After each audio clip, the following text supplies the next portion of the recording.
నమస్తే. ఎట్టకేలకి తెలంగాణ బీజేపీ అధ్యక్షుడు ఎవరు అనేది ఒక కొలిక్కొచ్చింది. సీనియర్ నేతలకి హ్యాండ్ ఇచ్చారు.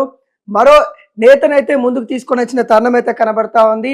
ఈటల రాజేందర్ గారికి సీనియర్ నేతలు అంటే బండి సంజయ్, కిషన్ రెడ్డి వాళ్ళు హ్యాండ్ ఇచ్చినట్టు కనబడతా ఉంది. గతంలో ఈటల రాజేందర్ నరేంద్ర మోడీని కలిసి తనే అధ్యక్షుడు అవుతా అని కూడా చెప్పుకున్న తరుణాలు కూడా మనం చూసాము. కానీ అన్యూన్యంగా మరో పేరు అయితే రావడం అయితే జరిగింది. మాజీ ఎమ్మెల్సీ రామచంద్ర రావునైతే మరి తెలంగాణ అధ్యక్షుడిగా ఎన్నుకోబోతా ఉన్నట్టు కూడా తెలుస్తా ఉంది. ఈ రోజు 2 గంటలకి నామినేషన్ ప్రక్రియ కూడా ఉండబోతున్నట్టు కూడా తెలుస్తా ఉంది. ఈటల రాజేందర్ గారు బీఆర్ఎస్ లో కీలక నేతగా ఉండి కేసీఆర్ తర్వాత నెంబర్ 2 పొజిషన్ లో ఉన్న వ్యక్తి. తర్వాత తను బీజేపీలోకి వచ్చినప్పుడు మొత్తం వదులుకొని తన రాజకీయాన్ని మొత్తం వదులుకొని బీజేపీలోకి అయితే రావడం అయితే జరిగింది.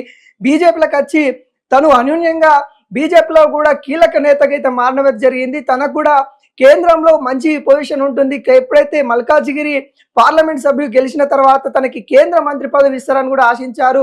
కానీ బండి సంజయ్కి కేంద్ర పదవులు ఇవ్వడం ద్వారా ఈటల రాజేందర్కి మరి అధ్యక్ష పదవి అన్న ఇస్తారని కూడా చెప్పుకున్న తరుణాలు కనబడ్డాయి. కానీ అన్యూన్యంగా మరో నేతకైతే తీసుకొని రావడం అయితే జరిగింది. దీనికి అంతా కారణం కాళేశ్వరం సంబంధించిన అవకతవకలు ఏవైతే ఉన్నాయో అవే కీలక పరిణామాలు అయితే కనబడతా ఉన్నాయి. సిట్ అధికారులు ఏదైతే కాళేశ్వరం సంబంధించిన కమిషన్ ముందుకు ఈటల రాజేందర్ గారు వెళ్ళినప్పుడు కేసీఆర్ సంబంధించిన ఏవైతే పాజిటివ్ గా తను చెప్పడము, కేసీఆర్ కి అనుకూలంగా తను సమాధానాలు ఇవ్వడము, ఏదైతే క్యాబినెట్ చర్చ జరిగిందని తను కొన్ని అబద్ధాలు చెప్పారని ఆరోపణలు రావడము, ఇవన్నీ కూడా మరి నరేంద్ర మోడీ గారి దగ్గరికి తీసుకెళ్లిన సీనియర్ నేతలు అన్నట్టు కూడా క్లియర్ కట్ గా కనబడతా ఉంది. వాటి కారణంగానే ఈటల రాజేందర్ గారికి రాలేదు. ఈటల రాజేందర్ గారికి వచ్చే నేపథ్యంలో ఈ కాళేశ్వరము అంశాన్ని తెరపైకి తీసుకొని వచ్చేసి కాళేశ్వరం సంబంధించిన అవకతవకలు జరిగినాయి.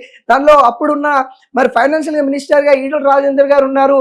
తనను కూడా మరి పీసీ ఘోష్ కమిషన్ అయితే ఎంక్వైరీ చేయడం అయితే జరిగింది, విచారణ కూడా చేయడం అయితే జరిగింది. దానిలో భాగంగానే కేసీఆర్ కి అనుగుణంగా మరి ఈటల రాజేందర్ గారు మాట్లాడడం జరిగింది. ఏదైతే కమిటీ ముందుకి ముందు ఒక విధంగా వెళ్ళొచ్చిన తర్వాత మరొక విధంగా ఈటల రాజేందర్ గారు మాట్లాడిన తీరును మరి కేంద్రం అయితే ఆలోచించిన పరిస్థితి అయితే కనబడుతుంది. దాంట్లో భాగంగానే మరి ఈటల రాజేందర్ గారికి ఇవ్వలేదన్నట్టు కూడా కనబడతా ఉంది. ముఖ్యంగా బీజేపీలో అంతర్గతంగా ఒక యుద్ధ వాతావరణం అయితే నెలకొందా అన్న పరిస్థితి కనబడతా ఉంది.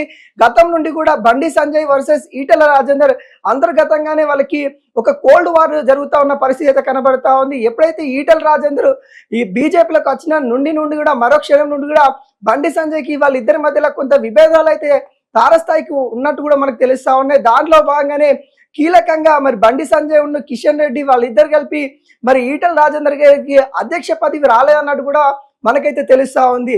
ఈటల రాజేందర్కి అధ్యక్ష పదవి వస్తుందని ఆశించిన అభిమానులు ఇప్పుడు నిరుత్సాహంగా ఉన్న పరిస్థితి అయితే కనబడతా ఉంది. ఈటల రాజేందర్ గారికి వస్తుంది, ఖచ్చితంగా ఒక కీలక బాధ్యతలు పార్టీ అప్పగించబోతుందని కూడా పార్టీ నేతలైతే ఆశించారు. కానీ ఈటల రాజేందర్ గారికి రాకపోవడము మల్కాజిగిరికి సంబంధించిన ఎవరైతే ఈటల రాజేందర్ సంబంధించిన అభిమానులు ఎవరైతే ఉంటారో వాళ్ళు కొంత నిరుత్సాహంగా ఉన్న పరిస్థితి కనబడతా ఉంది. ఇప్పటికే రామచంద్రరావు న్యాయ విద్యలో డీన్ ఫ్యాకల్టీ దాకా చేసిన వ్యక్తి, తనకి ఎల్ఎల్బి చదివిన వ్యక్తి, తనకి న్యాయాలు చట్టాల మీద గ్రిప్ ఉన్న వ్యక్తి, ఎవరితోని కూడా తగాదాలు లేవు, తనకి ప్రతి ఒక్కరిని కూడా కలుపుకోయే వెళ్ళే వ్యక్తి అని కూడా తనని అధిష్టానము తనకైతే మరి అధ్యక్ష పదవి ఇచ్చినట్టు కూడా కనబడతా ఉంది. దీంట్లో భాగంగానే ఇప్పుడు చర్చనీయంగా కనిపిస్తా ఉంది. 8 మంది ఎంపీలు ఉన్నారు, 8 మంది ఎమ్మెల్యేలు ఉన్నారు. వీళ్ళందరినీ పక్క పెట్టి రామచంద్రరావుకి ఎందుకు ఇచ్చారు అనే కోణంలో కూడా ఆలోచిస్తా ఉంది.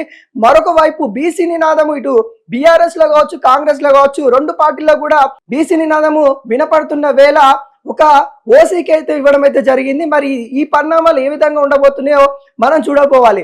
హైదరాబాద్ గ్రేటర్ సంబంధించిన ఎలక్షన్ లో కూడా దాదాపుగా గతంలో బీఆర్ఎస్ కి గట్టి పోటీ ఇచ్చిందంటే బీజేపీ అని చెప్పుకోవచ్చు.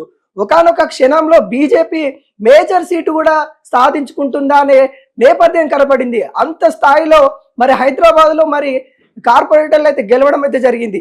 మరి ఇప్పుడు కార్పొరేట్ ఎలక్షన్స్, స్థానిక సంబంధించిన ఎలక్షన్స్ రాబోతా ఉన్నాయి. ఈ నేపథ్యంలో అధ్యక్ష పదవి అనేది కీలకంగా మారబోతా ఉంది. మరి అలాంటి నేపథ్యంలో ఒక ఓసీ లీడర్కి ఇవ్వడం జరిగింది. మరి ఈ ఎంపీగా పనిచేసిన వాళ్ళు ఉన్నారు, ఎమ్మెల్యేగా పనిచేస్తున్న వాళ్ళు కూడా ఉన్నారు. కానీ వాళ్ళందరినీ పక్కకు పెట్టి సీనియర్ నేతలు చాలా మంది ఉన్నప్పుడు వాళ్ళందరినీ పక్కకు పెట్టి మరి ఇక్కడ రామచంద్రరావుకి ఇవ్వడం కూడా అన్యూన్యంగా మరి చాలా మంది అయితే ఆశ్చర్యానికి గురైన పరిస్థితి అయితే కనబడతా ఉంది. తను మాజీ ఎమ్మెల్సీగా పనిచేశారు, విద్యార్థి నేతగా పనిచేశారు, విద్యార్థి యూనియన్ లీడర్ గా పనిచేశారు.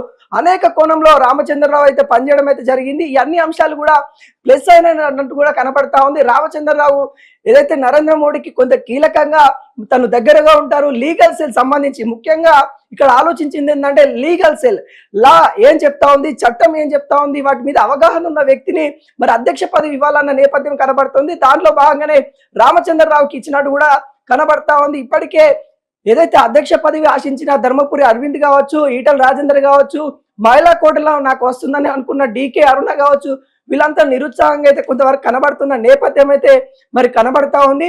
మరి వీళ్ళందరినీ కాదని రామచంద్రరావుకి ఇచ్చారు. మరి వాళ్ళ కోఆర్డినేషన్ ఏ విధంగా ఉండబోతా ఉంది, స్థానిక ఎన్నికలలో మరి బీజేపీ ఏ విధంగా ఉండబోతుంది అనేది కూడా కొంత చర్చనీయ అంశం అయితే కనబడతా ఉంది.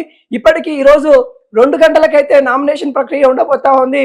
మరి అధికారంగా ఈ రోజైతే మరి అధ్యక్ష పదవికి సంబంధించిన రిజల్ట్ కూడా ఈ రోజే ఉండబోతా ఉన్న నేపథ్యం అయితే కనబడుతుంది.